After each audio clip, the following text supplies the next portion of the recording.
एक ऐसे राक्षस की कहानी जिसने अपनी पत्नी को प्रेशर कुकर में उबाल दिया। जी हाँ, दक्षिण भारत के मीरपेट क्षेत्र में रंगारेड्डी जिला है और यहाँ पर एक दिल दहला देने वाली घटना सामने आई है।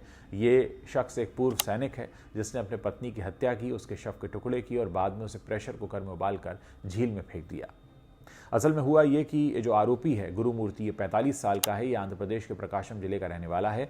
जानकारी बताती है कि गुरुमूर्ति सेना से सेवानिवृत्त है और एक जगह पर सुरक्षा गार्ड के रूप में काम करता है। उस अपनी पत्नी वेंकट माधवी जो 35 साल की थी और अपने 2 बच्चों के साथ मीरपेट में रह रहा था और यहाँ एक दिन खबर ये आती है कि माधवी गायब हो गई हैं। माधवी के मायके वाले उनकी रिपोर्ट लिखाते हैं।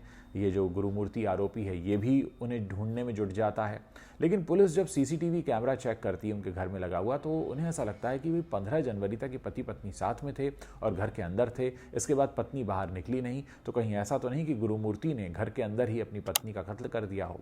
तो ये सारी बातें जब पुलिस के ध्यान में आई तो पुलिस ने शक के आधार पर गुरुमूर्ति से पूछताछ करनी शुरू की और उसके बाद ये गुरुमूर्ति नाम का जो राक्षस है इसने अपनी जुर्म की कहानी खुद ही बता दी कि कैसे उसने अपनी पत्नी की खुद ही हत्या कर दी। उसने कहा कि एक मामूली सी बात पर झगड़ा हुआ था, 16 जनवरी की बात है, और उसने गुस्से में आकर अपनी पत्नी को ख़त्म कर दिया। उसकी लाश को ठिकाने लगाने के लिए उसने बाथरूम में ले जाकर उसे टुकड़ों में काटने की योजना बनाई, फिर प्रेशर कुकर में उबालने के बाद उसे झील में फेंक दिया।